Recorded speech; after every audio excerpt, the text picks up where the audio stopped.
Shalom, shalom, boa tarde. Estamos no sagrado dia do Shabat. Shabbat shalom a você, família. Que a bênção, a graça, a misericórdia e também a renovação de forças, energias, né, para a sua vida, família, seus negócios, assim como também que haja harmonia, paz no seu lar, na sua família, que isto é o mais importante de tudo. Ok? Então nesse sagrado dia do Shabat, que as bênçãos especiais de Shabat da parte do nosso Hashem, o Deus Todo-Poderoso, seja sobre ti e toda a tua família e os teus negócios. Estamos no dia 17 de Shevat do ano 5785, a contar da criação. É o dia 15 de fevereiro de 2025, pelo calendário civil, né, da Era Comum. É o 7º dia da semana e, como acontece todo 7º dia da semana, nós temos aí a conclusão da Parashá da semana. Nós estamos na Parashá Yitro, né, que é a 17ª porção do ciclo 5785 e é a 5ª porção dentro do livro de Êxodo, Shemot. Né? Hoje nós vamos concluir os 75 versículos desta Parashá e com ela estaremos completando então 2072 versículos estudados nesse novo ciclo dos estudos de Torá. Recordando, né, Moshe, ele nasceu no dia 7 de Adar, no Egito, do ano 2368, a contar da criação, né, que corresponde ao ano 1393, antes da Era Comum. E faleceu no dia 7 de Adar, do ano 2488, a contar da criação, que corresponde ao ano de 1273, né, antes da Era Comum. Né? Este é Moshe, né, o grande profeta do povo judeu. No dia de hoje, nós temos aí, né, vimos a questão sobre a preparação para a outorga da Torá, Matan HaTorá, e vimos também os acontecimentos, né, no dia da outorga da Torá. Então hoje nós vamos ver especificamente, sem sombra de dúvidas, a questão dos 10 ditos, Haseret Hadibrot, os 10 ditos de Hashem, né, que conhecido popularmente de forma simples, né, os 10 mandamentos, ok? Então nós estamos no capítulo 20 de Êxodo, no capítulo 20 de Shemot, onde nós temos aí, né, os 10 mandamentos, ou os 10 ditos, Haseret Hadibrot, ok? Dentro dessa questão Matan HaTorá, a outorga da Torá, primeiramente nós queremos trazer aos amados, né, uma mensagem, né, do nosso Rebbe Menachem Mendel, com referência a alguns aspectos do Haseret Hadibrot, os 10 ditos de Hashem. Então a primeira coisa que o nosso Rebbe quer enfatizar para nós com a questão do Haseret Hadibrot, os 10 ditos, é sobre a questão: você não cobiçará a casa do teu próximo. Ou seja, o que o nosso Rebbe quer trazer para nós, que é algo muito patente nos dias de hoje, é a questão da inveja. Então aqui, a cura para a inveja, o nosso Rebbe Menachem Mendel diz o seguinte: Deus providencia para cada um de nós todos os recursos de que necessitamos, bens, talentos e forças, para que possamos cumprir nossa missão especial na vida. Todos e cada um de nós atingimos a nossa realização máxima ao dedicar esses recursos à nossa missão divina e ao utilizarmos tais recursos para promover uma maior conscientização da presença divina no mundo, em teu entorno. qualquer recurso que Deus não nos tenha concedido, em algum momento, não é necessário para cumprir nossa missão. E poderia, na verdade, acabar nos desviando de desenvolver ao máximo o nosso potencial.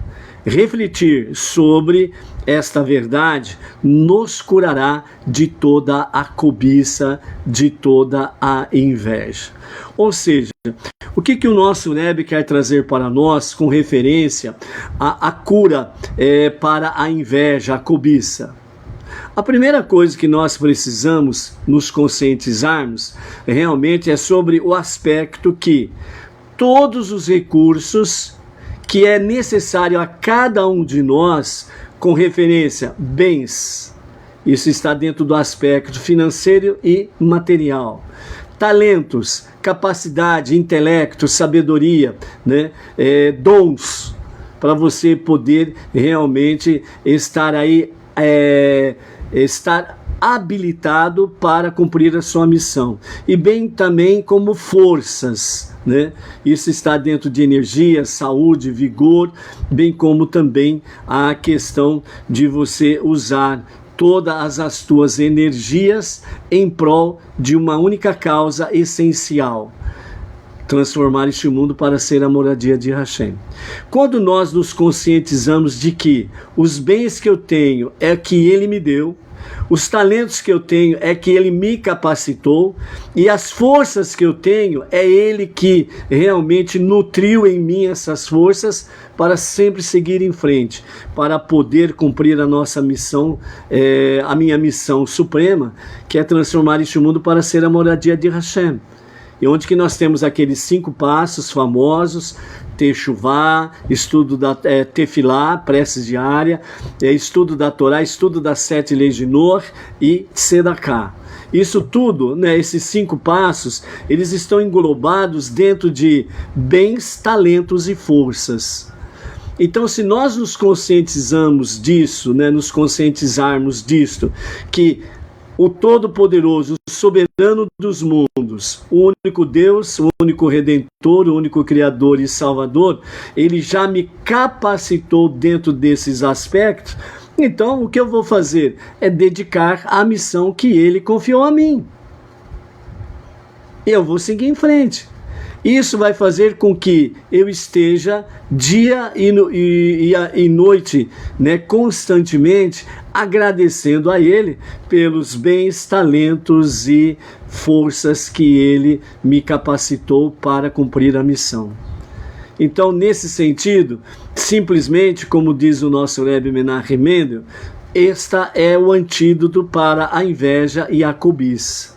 E é o que nós precisamos realmente, sem sombra de dúvidas, estarmos devidamente curados para exercermos a nossa missão com toda a veemência que Ele nos capacita para assim o fazer, ok? Então, essa é uma palavra que queremos deixar já no início da nossa reflexão do Aseret Hadibrot, os 10 ditos de Hashem.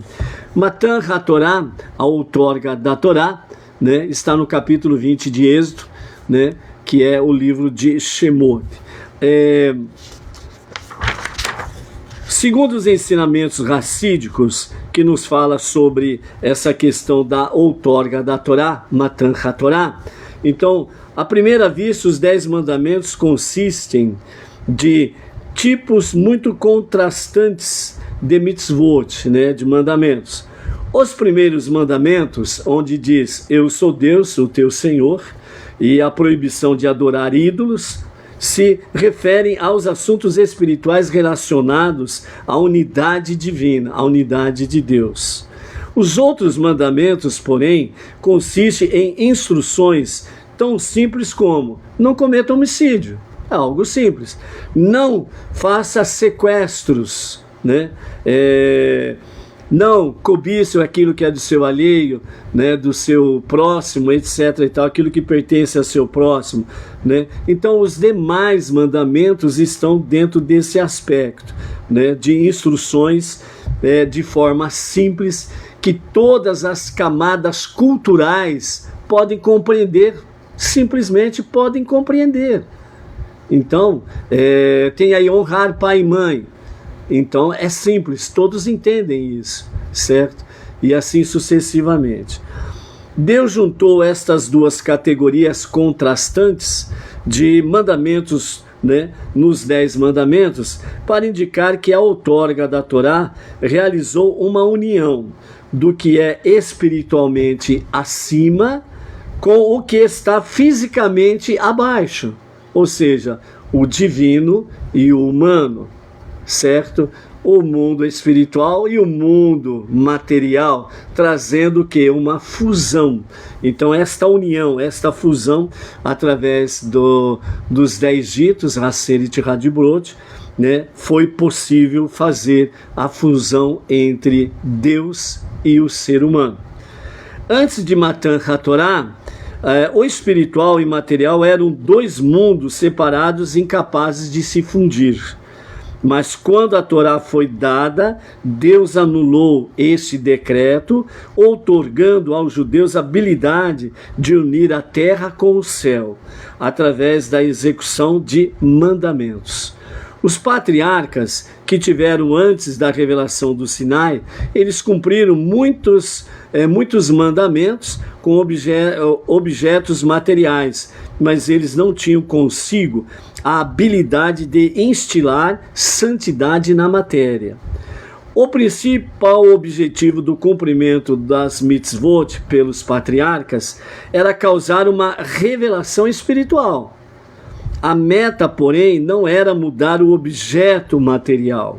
Por isso, havia menos preocupação sobre o mundo preciso, sobre o mundo. Desta forma, é preciso com que uma mitzvah era executada. Contudo, as mitzvot que nós executamos agora têm o poder de revelar a santidade, até mesmo no objeto material, de forma que a substância física adquira santidade. Assim, os detalhes precisos e as experiências exatas são necessárias para assegurar que esta meta seja alcançada. Ou seja, de forma simples, né? Vimos ali a questão dentro do aspecto, né, que o Rebbe fala, né, dos bens, talentos e forças, certo? São aspectos que estão numa fusão entre a fisicalidade do nosso mundo e de que nós estamos envolvidos e a espiritualidade, a questão dos talentos, né, que são o quê? São dons que Deus dá a cada um. E Ele faz isso de forma diversificada para cada pessoa, certo? Então, a partir de Matan HaTorá, né, no Monte Sinai, então aconteceu essa fusão entre o divino e o humano. Isso só foi possível através da outorga da Torá. Dessa forma, tudo aquilo que nos pertence, tudo aquilo que nós tocamos, tudo aquilo que nós fazemos, nós precisamos trazer a espiritualidade dentro desse aspecto, que é a santidade divina. Por isso que, desde o momento que você desperta pela manhã até no momento de você ir dormir, você sempre tem o quê? Preces, bênçãos para o fazer. Então, desde o momento que você abre os olhos pela manhã, você já está trazendo a santidade divina, quando você faz o Modéani. E através disso daí, você estará trazendo a santidade, ou seja, a Shekhinah, a presença divina na sua vida e tudo aquilo que estiver envolvendo você na sua fisicalidade, naquilo que é mundano, no sentido de que você se envolve com as coisas seculares do mundo, que são mundanas, certo? E assim você vai trazendo santidade nessas questões. É onde você santifica o seu trabalho, você santifica a sua alimentação, porque você faz as bênçãos anteriores à alimentação, você faz as bênçãos posteriores à alimentação, certo? O seu salário, o seu soldo, etc e tal, você santifica fazendo o quê? Fazendo de tzedakah, fazendo doações, ofertas, dízimos, atos de bondade, atos de caridade, etc. e tal. Então você está agindo, trazendo santidade em todas as coisas. Então por isso, os ensinamentos racídicos traz para nós de forma resumida sobre Matan HaTorá, a outorga da Torá, né? Traz o quê? A união de dois mundos, o espiritual e o mundo físico, certo? Dessa forma, ele traz a união entre o espiritual e o físico, assim como também a nossa alma e o nosso corpo, onde temos o que? Uma unidade. Nós temos uma alma que é espiritual e o corpo que é físico. Dessa forma, então, o que acontece? A Torá, ela traz união e a unicidade com Deus. Por isso que o nosso viver é viver com Deus, viver em Deus. Esse é o propósito de Matan HaTorá, ok? Os nossos comentaristas, os nossos sábios, eles trazem para nós, né, o início da revelação, né, dos 10 ditos, né, das 10 mandamentos, né? Então, no capítulo 20, e a partir do verso 2, né, temos aí então os 10 ditos ou os 10 mandamentos, como ficou popularmente conhecido. Então, os nossos mestres dizem assim: os 10 mandamentos que Deus transmitiu aos judeus começaram com a palavra Anohi, Anohi, certo? Que significa eu sou. O detalhe é que a palavra Anohi lembra muito bem uma palavra egípcia, conhecida como a palavra Anohi, que também significa eu. Deus dirigiu-se a seus filhos na língua egípcia, no começo de Haseret Hadibrot, que lhes era familiar. Ao que isto pode ser comparado? Pode ser comparado a um rei cujo filho foi sequestrado quando pequeno e cresceu entre seus captores. Quando o rei finalmente consegue recuperar o seu filho, ele primeiro se dirige a ele na língua a qual ele estava acostumado, com a qual crescera e entendia. E esta era exatamente a geração que estava no Egito, que era uma nova geração que os antepassados já tinham, né, falecido, né, aquela primeira geração, por assim dizer, quando Iacob desce para o Egito com seus 12 filhos, onde são as 12 tribos de Israel. Depois passa-se algumas gerações e essa nova geração, ela nasceu e cresceu no lar chamado Egito. Nasceram e cresceram no modo de vida escravo. Nasceram e cresceram ouvindo realmente a língua egípcia, os costumes egípcios.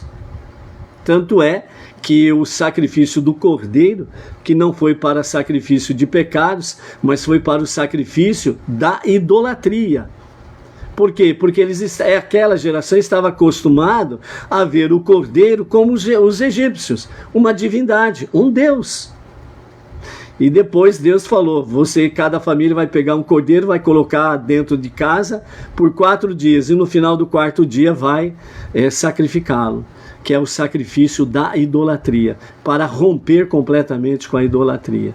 Então, liberdade era uma novidade, redenção era algo totalmente estranho para aquela geração. Então, quando os 10 ditos começam a ser falado, né? Então, ele traz, segundo os nossos sábios, o Eterno, ele traz essa expressão, Anohi, que lembra uma expressão egípcia, Anohi, que significa eu. Então, quando dentro ele fala Anohi, ele está trazendo o povo judeu, tirando-os do Egito, certo? Para que eles possam fazer a transição para o hebraico. Então, ao mesmo tempo que fala Anohi, eles lembram da linguagem egípcia, ao mesmo tempo eles vêm para o hebraico. Então aí completa-se de fato a libertação do Egito.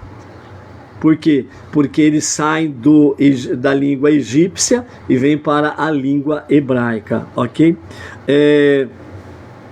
E aí, né, os nossos sábios fazem essa comparação. Um rei que teve um filho sequestrado ainda pequeno, depois que ele conseguiu resgatar o seu filho, já depois de vários anos, né, ele estava acostumado com o estilo e com a linguagem daquela localidade na qual ele foi sequestrado. Então ele começa falando naquela linguagem para transportá-lo para a linguagem usual do rei e da sua casa. Então, dentro desse aspecto aí.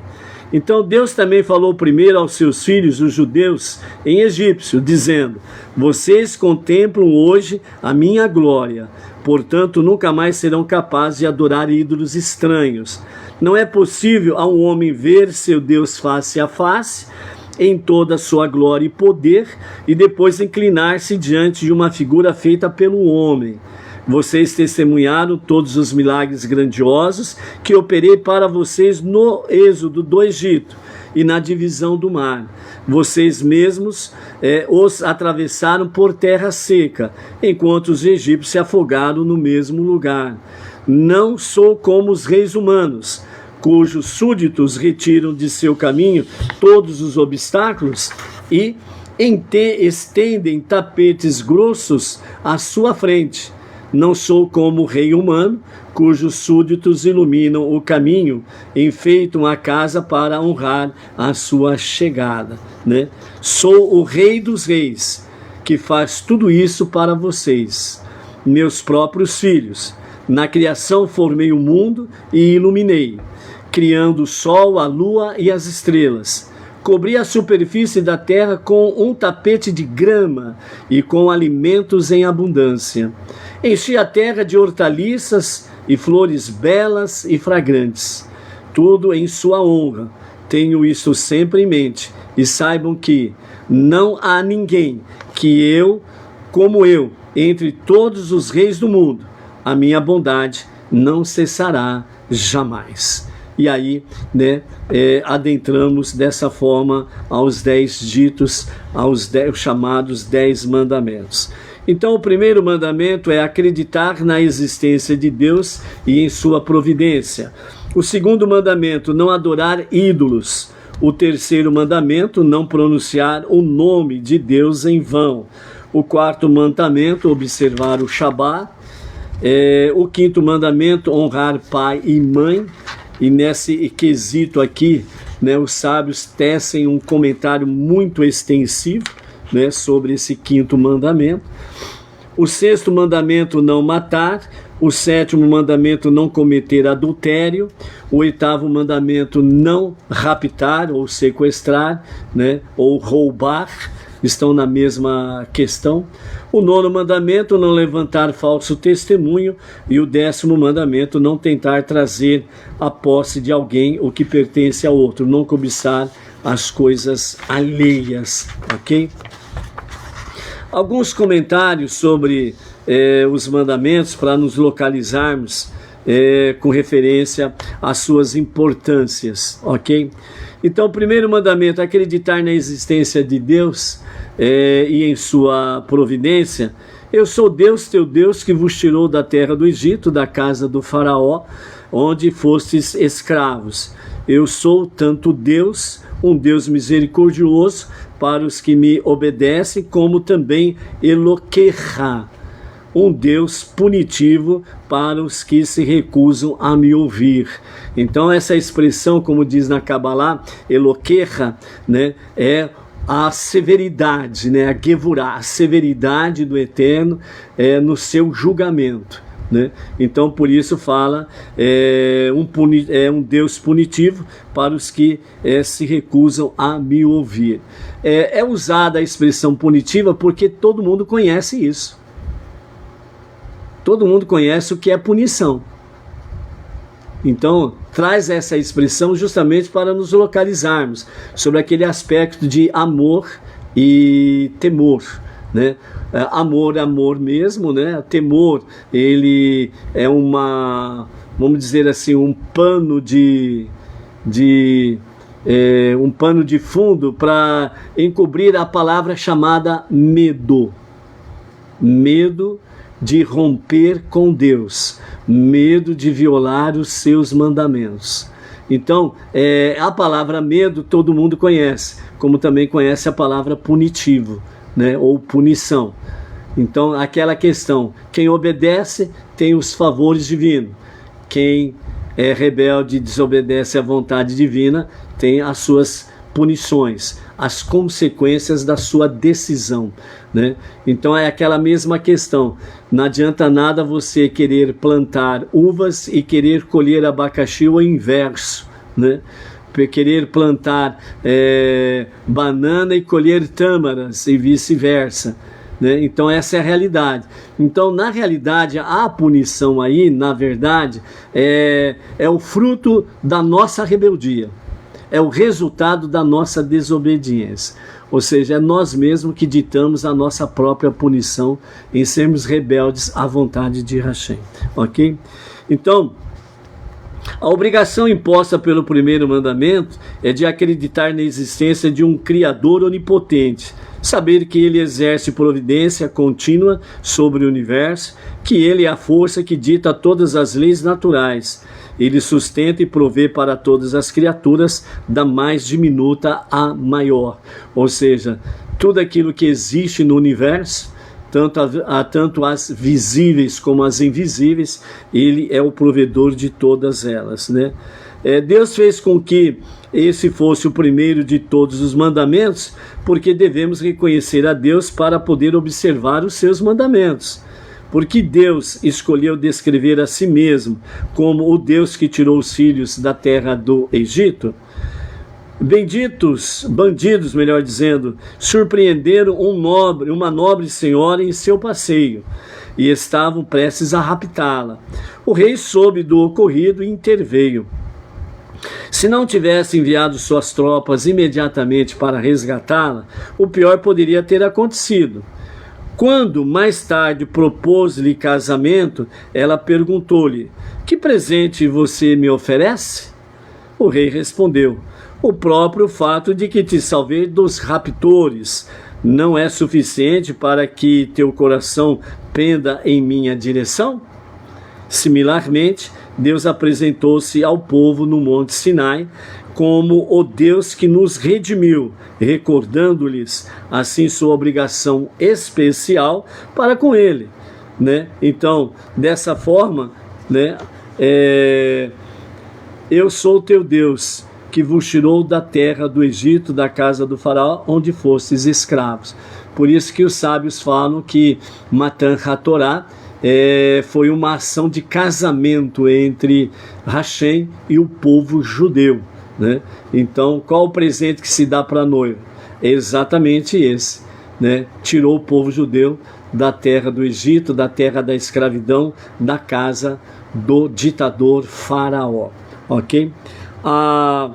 O segundo mandamento, não adorar ídolos, não terá outros deuses. Muitas pessoas acreditam que Deus é o Deus mais poderoso, o que significa que creem também em outros poderes fora de Deus. Alguns também rezam aos anjos, né? Outros veneram pessoas que consideram santas ou o sol, a lua, as estrelas, ídolos de pedra, de madeira e por aí afora vai, ok? Então, essa explanação dos nossos mestres, né? Que muitas pessoas acreditam que Deus é o Deus mais poderoso. Essa é uma expressão perigosa, mais poderoso. Enquanto que a expressão El Shaddai, ela simplesmente, na sua tradução, é todo-poderoso. Ou seja, El Shaddai, Deus o Todo-Poderoso, que significa o Eterno, né? Deus, o Eterno, o Todo-Poderoso. O artigo O significa único. Único o quê?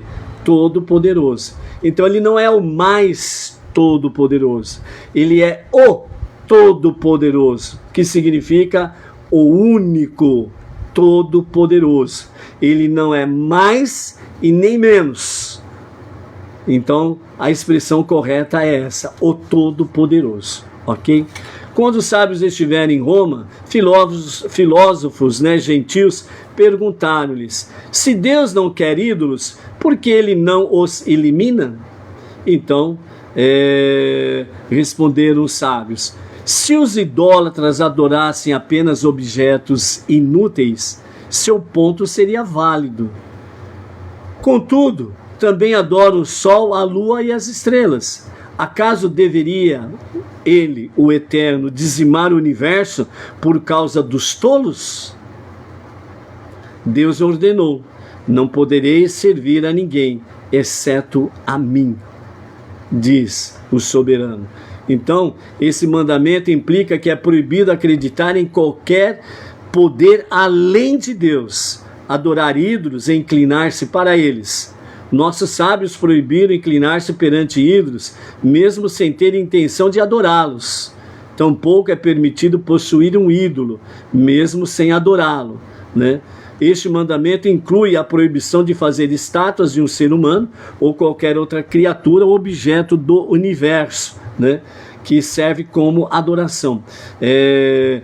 Por exemplo, tem pessoas que têm a mania de adquirir objetos como amuleto de sorte para colocar dentro de sua casa, né? Então esses amuletos de sorte, eles acabam sendo ídolos. Por quê? Porque as pessoas estão confiando naquele amuleto que é capaz de protegê-los contra qualquer mal. Então há várias figuras que as pessoas usam de amuleto, inclusive a própria Bíblia, que usam de amuleto. As pessoas não se refugiam no Deus da Bíblia, em Adonai, o Deus da Bíblia. Eles pegam a Bíblia, colocam lá dentro da sua casa ou em qualquer outro lugar e abrem numa passagem bíblica, geralmente são salmos, né? Algum salmo, e coloca lá como um amuleto. As pessoas acabam trazendo para a Bíblia uma adoração de ídolo, porque estão achando que a Bíblia aberta é poderosa para protegê-los de qualquer mal. Ou seja, todo e qualquer pensamento que a pessoa tenha de que qualquer outra coisa a não ser o único Deus, o único Criador, o único soberano, o único Salvador, Hashem, Adonai, qualquer outra força que a pessoa acha que pode proteger, está cometendo idolatria. Entendeu? Porque está recorrendo, entre aspas, a outros tipos de forças para a sua proteção. Ok? Então, por isso, precisa tomar muito cuidado com isso daí, ok? Então, cuidado, né? Tem Cabalá por aí afora que leva as pessoas à idolatria, entendeu? Tem que tomar cuidado, né? Cabalá, ela é algo 100% judaico. Então, se alguém quer aprender alguma coisa judaica, tem que realmente ver com rabinos sérios, que não estão a fim de ganhar dinheirinho dos tolos, entendeu? Então precisa tomar cuidado com isso daí. É a mesma coisa, né? Nós vimos aqui os filósofos romanos. Nós precisamos tomar muito cuidado com, entre aspas, filósofos da atualidade, onde te levam para outros poderes, entre aspas, que são capazes de proteger, te realmente livrar de todo o mal, etc, etc, etc. Então cuidado, porque os dias hoje, né, são muito férteis nas imaginações, ok? O terceiro mandamento, não pronunciar o nome de Deus em vão, é proibido utilizar de maneira incorreta o nome de Deus, mencionando junto com um juramento desnecessário ou falso. Eis um exemplo de falso juramento. Alguém que comeu pão ontem jura: juro em nome de Deus que não comi pão ontem, né? Então, a pessoa comeu pão ontem, mas hoje ela jura que não comeu pão ontem, né? Um juramento falso, um exemplo, certo? Um exemplo de julgamento desnecessário, né? Juramento desnecessário. Jure em nome de Deus que o sol está agora no céu. Embora esse juramento seja verdadeiro, é proibido se não há razão para o fazê-lo. O sol está em outro lugar, desde que foi criado, está nos céus. Entendeu? Então, juramento desnecessário, né? Aquela questão, a pessoa fala uma verdade, é verdade, mas ela diz assim, eu juro por Deus que é verdade. É um juramento desnecessário. Está entendendo? Então nós precisamos tomar cuidado sobre a questão de não pronunciar o nome de Deus em vão. Qualquer coisa hoje em dia as pessoas falam, ai meu Deus, tomara que seja a vontade de Deus, né? E por coisas vãs, né? E outras questões, né? As pessoas fazendo juramentos em nome de Deus, né? Então preciso tomar muito cuidado com isso daí, porque é proibido pronunciar o nome de Deus em vão. O quarto mandamento, observar o Shabat. Este mandamento inclui a proibição de realizar 39 trabalhos proibidos no Shabat. Então, guardar o Shabat, ele é essencialmente para o povo judeu. Então, o povo judeu é ordenado guardar o Shabat. Mas tem vários segmentos religiosos por aí afora, que as pessoas dizem, eu me sinto judeu, eu guardo o Shabat. Guarda coisa nenhuma. É falácia. Todo não judeu que diz que guarda o Shabat é falácia. É fake news. Há 39 trabalhos que o judeu é proibido fazer no dia do Shabat. Então tem muitos segmentos religiosos por aí afora, que diz que guarda o Shabat. Só que ele vai para as suas comunidades de reunião, liga a energia elétrica, liga o microfone, liga as câmeras de celulares ou de filmagem, etc. e tal, e vai filmar. Outros andam, né, mais de 1 quilômetro, o que é proibido para o judeu, andar mais do que 900 e poucos metros no dia de Shabat. Liga os carros, é proibido para o judeu ligar os carros no dia de Shabat. É proibido, por exemplo, pegar lápis, caneta, escrever. Aí vem o não judeu, que diz que se sente judeu, e fala que guarda o Shabat. Onde estão as 39 proibições que o judeu não faz no Shabat? Eles corrompem todos os 39 mandamentos praticamente, e depois vem bater com língua nos dentes que está guardando Shabat. Está guardando Shabat porcaria nenhuma. É tudo falácia, enganação mesmo. É enganação mesmo, gente. Então, por isso, nós precisamos saber as nossas bases do ensinamento, de quem nós estamos aprendendo. Para o não-judeu, o que realmente é possível fazer espontaneamente, por amor a Hashem, é honrar o Shabat. Ele não vai interromper a sua vida no Shabat. Ele vai seguir o curso natural da sua vida. Quem trabalha, dependendo do seu trabalho, que é necessário trabalhar no Shabat, ele vai trabalhar. Só que desde o pôr do sol do sexto dia até o pôr do sol do sábado, ele vai ter uma concentração maior sobre o Shabat, o Criador, a criação, a soberania de Deus. Então ele vai tirar momentos, né? Na sexta-feira à noite, as preces, que é a celebração do Shabat, que nós fazemos toda sexta-feira, né? Com as preces especiais, louvores, o Kiddush, pão e vinho, né? O momento da reflexão da Parashá da semana. Sábado de manhã, as preces específicas de Shabat. À tarde tem a Minhá, né, as preces específicas de Shabat para o Benei Noah. Logo em seguida tem a Havidalah, que o Benei Noah pode fazer.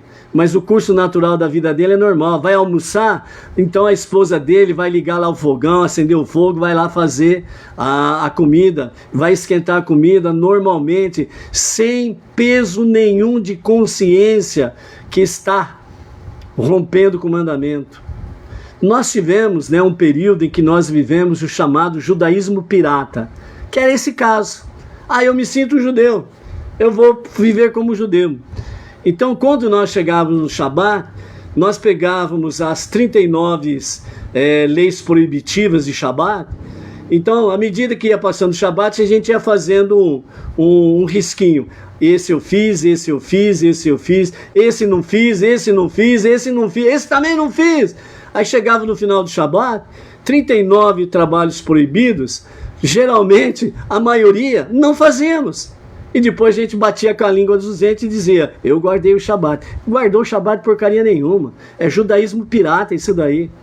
Aí quando nós conhecemos realmente, né, o nosso Rav Yavko Geranstad, onde nos traz as orientações no guia Benei Noah, né, e através do Sidur Benei Noah, nós aprendemos realmente a vivermos uma vida como Benei Noah, com monoteísmo, com fundamento judaico e orientação rabínica, sem nenhum peso de consciência. Não preciso dos 39 mandamentos proibidos de Shabat para ficar fazendo risquinho. Esse eu fiz, esse eu não fiz, esse eu fiz, esse eu não fiz, etc e tal. Entendeu? Então, por isso, sem sombra de dúvidas, preciso tomar muito cuidado. Por quê? Porque todo não judeu que guarda Shabat, violando as 39 leis proibidas, ele está trazendo sobre si uma maldição e não bênção. Esta é a realidade, ok? Então, por isso, muito cuidado de você cair aí, né, no encanto da sereia, né, que vai guardar o Shabat. Não, negativo, não vai guardar Shabat coisa nenhuma. Tem gente que diz que se sente judeu e que guarda o Shabat, mas no dia do Shabat ele pratica judô, ele pratica karatê, por exemplo, você entendeu? Pratica artes marciais. E aí? Você está entendendo? Então precisa tomar muito cuidado com isso, né? Precisa tomar muito cuidado com isso, né? Ele, homem, não acende fogo, mas ela, mulher, acende fogo, por exemplo, e depois fala que está guardando Shabat. Está guardando Shabat coisa nenhuma. É tudo judaísmo pirata isso daí. Então cuidado com isso daí. E o quinto mandamento é exatamente honrar pai e mãe. É de fato algo muito, muito e muito sério. Honre teu pai e tua mãe. Perguntaram ao Rabi Eliezer, até que ponto uma pessoa é obrigada a honrar seus pais? E ele então respondeu, podemos inferir a resposta no caso de um não-judeu, de nome Dama ben Netina, que vivia em Ashkelon. Certa vez, os sábios foram até ele porque ouviram que tinha pedras preciosas para vender e precisavam de certa pedra para o efod, o peitoral do Kohen Gadol. Apesar de terem lhe oferecido um alto valor, preferiu renunciar ao dinheiro e acomodar seu pai que dormia, e sob cujo travesseiro estava a chave do baú de diamantes. Como recompensa, no ano seguinte, Deus fez com que nascesse uma vaca vermelha em seu rebanho, que foi qualificada como uma vaca vermelha para o templo sagrado. Quando os sábios vieram pagar-lhe, disse-lhes, apesar de saber que pagariam qualquer preço que pedissem, aceitarei apenas a soma que perdi no ano passado, por ter honrado meu pai. Se esta foi a conduta de um não-judeu, que não foi ordenado a observar esta mitzvah, quão mais é esperado de um judeu a quem foi dada a mitzvah de honrar os seus pais. Ou seja, nesse exemplo aqui, os nossos mestres estão dizendo que um não-judeu de nome Dama ben Netina, né,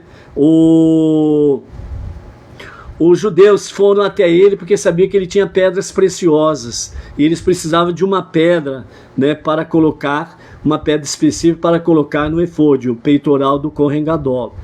Eles ele disse não. Aí eles aumentaram o preço. Ele falou não. E aí eles aumentaram o preço de novo. Ele falou não. Aí falaram, mas por que você está rejeitando esse dinheiro enorme que nós estamos te dando, esse montante que nós estamos oferecendo a você? Então ele disse, porque a chave do cofre está debaixo do travesseiro que o meu pai está dormindo. E eu não vou acordá-lo para pegar a chave para abrir o cofre. Então, ele honrou o pai dele, que estava dormindo, repousando, para não acordá-lo, porque a chave estava debaixo do travesseiro dele. Então, nesse exemplo aqui, né, os mestres estão dizendo, se um não-judeu honra seu pai, de tal forma, quanto mais ainda um judeu a quem foi ordenado honrar pai e mãe. Certo? E nós não podemos esquecer, amados, que honrar pai e mãe está escrito que para que os teus dias se prolonguem sobre a face da terra. Depois você pega lá em Levítico 21, lá fala que quem xingar o pai, quem ferir o pai, a mãe, né? O pai, a mãe, os pais, né? Quem ferir os pais, quem xingar os pais, quem ferir, amaldiçoar os seus pais, etc. e tal, sobre ele pesa a pena capital, a morte. E só a techuvá verdadeira que pode remover essa sentença. Entendeu? Então, honrar pai e mãe é algo muito precioso aos olhos de Hashem. E tanto é que Hashem deu a recompensa para este Dama Ben Netina, né? Que no ano seguinte ele tinha uma vaca vermelha e ele acabou ganhando aquele montante que ele tinha, entre aspas, perdido o ano passado, né? Ou seja, todo mandamento que é obedecido, sem sombra de dúvidas, o Eterno recompensa, porque é a vontade dele. Não é que nós queremos fazer para receber bênçãos, querer receber méritos, etc. e tal, para termos a recompensa. É porque é da vontade dele. Então, o que cabe a cada um de nós é obedecer por amor, porque a recompensa é muito maior, ok? A mitzvah de honrar os pais é ainda mais importante para Deus do que o respeito por seu próprio nome. Veja que os sábios falam que para Deus honrar os pais é mais precioso do que honrar o próprio nome de Deus. E por que isso? Porque se uma pessoa ela ama seus pais verdadeiramente, ela tem grande capacidade de amar a Deus. Se a pessoa ela não ama aos seus pais, ela não tem nenhuma possibilidade de amar a Deus. Entendeu? Então, esta é uma outra questão que nós temos aí diante de nós, ok?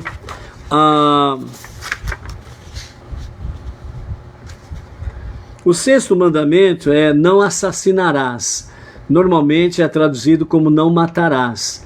Mas a legítima defesa, ela é bíblica, ela é da Torá, ok? Então, defender a sua vida ou a vida de terceiros, mesmo que culmine em matar alguém, você é isento de culpa, porque é a questão da legítima defesa. A legítima defesa é bíblica. Baruch Adonai Eloheinu melech haolam she'akoni abid bano. Esse também é um dos motivos, né, que quem defende a esquerda não está em consonância com a Torá, ok? Então por isso que quem não está atravado, ou melhor dizendo, não está em harmonia, né, realmente com a Torá, então ele é a favor daquele famoso ditado que nós ouvimos muito nos últimos anos, né? Roubar um celular para tomar uma cervejinha no fim de semana não custa nada, mesmo que mate a vítima, né? Esse é o logo, né? O logo da esquerdopata, né? Então, é isso daí. Então, como que vai uma pessoa que defende uma causa dessa daí dizer que é um monoteísta com fundamento judaico? Não. Então, não assassinarás. Moshe ordenou aos judeus em nome de Deus: meu povo de Israel, não mateis, não sejam amigos ou sócios de assassinos. Olha só, hein? Para que os vossos filhos não aprendam a assassinar. Se pecarem e cometerem assassinato, o templo sagrado de Jerusalém será destruído e a Shekinah, a presença divina, abandonará a terra de Israel. Aquele que derrama sangue mutila a Shekinah, a presença divina. O imperador ordenou que erguessem estátuas suas na província recém-conquistada e que se cunhasse moedas com sua imagem estampada. A população demonstrou o seu descontentamento com o novo conquistador, derrubando as estátuas com sua imagem e destruindo as moedas com sua estampa. Similarmente, aquele que assassina um ser humano, que foi criado à imagem de Deus, é como se prejudicasse o próprio Deus. A punição celestial para um assassino é que será assassinado por alguém. Essa é a punição divina. A envergonhar outro ser humano, fazendo com que o sangue escoe em suas faces, é uma forma de assassinato. Ou seja, expor alguém a um vexame público. Então, quando alguém expõe o seu semelhante, o seu próximo, a um vexame público, então as suas faces ficam todas vermelhas, é o sangue escorrendo, é similar ao assassinato. Então também essa questão aí de humilhar publicamente uma pessoa, ela é comparado ao 6º mandamento, não assassinarás. Então veja realmente a seriedade disso daí. O 7º mandamento, não cometer adultério. Não cometerás adultério. Deus pune a transgressão de adultério mais severamente, pois ele é paciente no caso de qualquer pecado, exceto o da imoralidade. É a mesma coisa aí, amados, né? Monoteísta defendendo, né, as pautas esquerdopatas, né? Também está aqui dentro de não cometer adultério, né? Então vamos ver o que mais tem sobre isso. Não cometerás adultério. Avisa Deus a seu povo. A pessoa que deve ser sempre humilde, comportando-se com modéstia em todo lugar, mesmo quando suas ações não forem visíveis, é uma mitzvah manter distância de pessoas grosseiras e indecentes. Grosseiras e indecentes aqui está falando sobre o aspecto da indecência, sabe? Pessoas grosseiras que gostam de falar palavrões, que gostam de falar besteiras, são grosseiras porque não têm boa educação, não respeitam as pessoas. Elas são grosseiras, né, dentro desse aspecto, né, da imoralidade. E indecentes porque praticam atos que dá vergonha na cara, né? Para não aprender com seus maus hábitos, não deve se associar aos tais. Moshe disse aos judeus em nome de Deus: não sejam adúlteros, nem sejam amigos ou sócios de adúlteros, para que vossos filhos não aprendam a ser adúlteros. Se cometerem este pecado, serão exilados da terra de Israel e outras nações ali viverão no lugar de vocês. Ou seja, o exílio da própria terra prometida por causa da imoralidade, do 7º mandamento de não cometer adultério. Então adultério é uma coisa muito séria, amados. É uma violação que não tem tamanho. Então, aos olhos de Hashem, é algo extremamente vergonhoso para Hashem. Então, aquele detalhe. Tem muita gente que precisa rever os seus conceitos espirituais, morais e éticos, ok? 8º mandamento, não raptar ou não roubarás. A proibição de não roubar nos 10 mandamentos refere-se a roubar vidas humanas. Roubo de propriedade é proibida pelo versículo de Vaikra, Levítico, capítulo 19, verso 11. A questão da propriedade, né? A propriedade é inviolável, como a casa é inviolável, né? Como pode um monoteísta com fundamento judaico e orientação rabínica se pronunciar que é a favor das pautas esquerdistas? As pautas esquerdistas, né? Ou da esquerdista, você entende por aí a política que está hoje nos 4 cantos da terra, certo? Os progressistas, globalistas e companhia limitada. O que é seu não é seu, é do Estado, entendeu? Então qualquer um tem o direito de invadir a sua propriedade, invadir a sua casa, etc e tal, e ponto final. Então como pode um monoteísta com fundamento judaico e orientação rabínica defender uma pauta desta? Entendeu? Então é complicado isso daí. Então quem rapta uma pessoa e o vende ou utiliza-o como escravo está sujeito a pena capital pelo tribunal. Quem, né?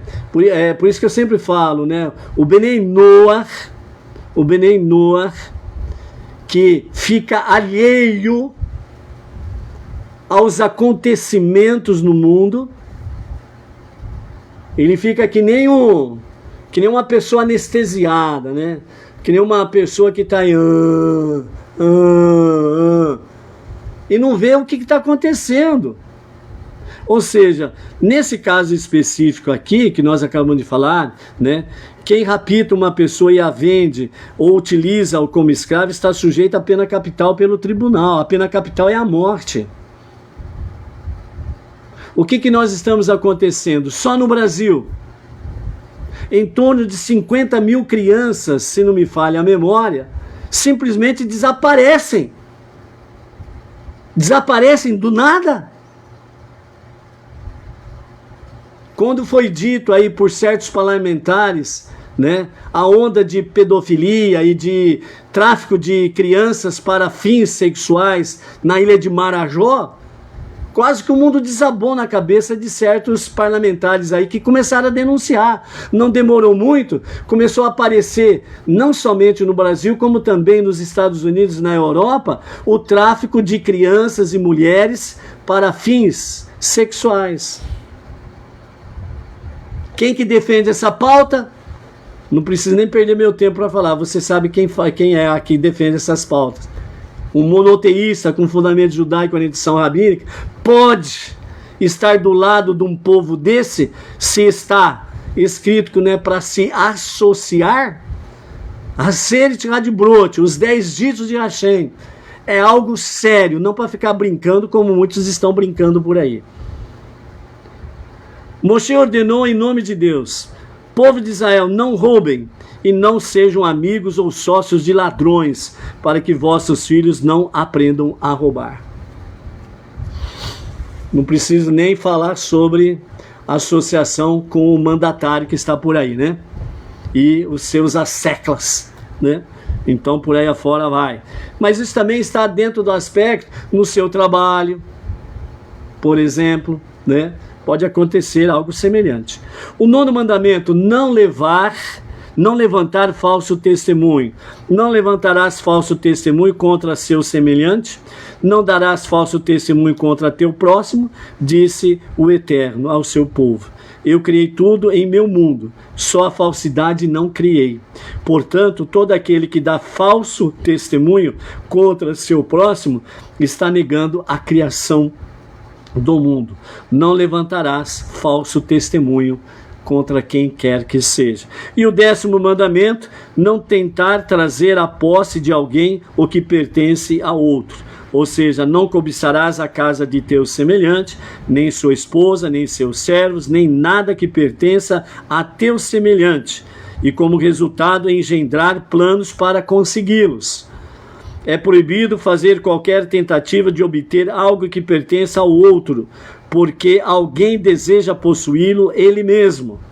Essa proibição inclui convencer alguém a vender algo que não deseja, pressionando-o a fazê-lo. Isso é proibido mesmo se lhe for pago integralmente. tampouco é permitido desejar, mesmo no íntimo, as posses que pertencem a outros. A Torá quer que cada pessoa sinta-se feliz com o que tem. Ponto final. Ponto final. Uma certa feita, alguém chegou na minha casa e nós tínhamos acabado de comprar uma geladeira na época. Depois de um tal de consórcio que foi feito na época, né?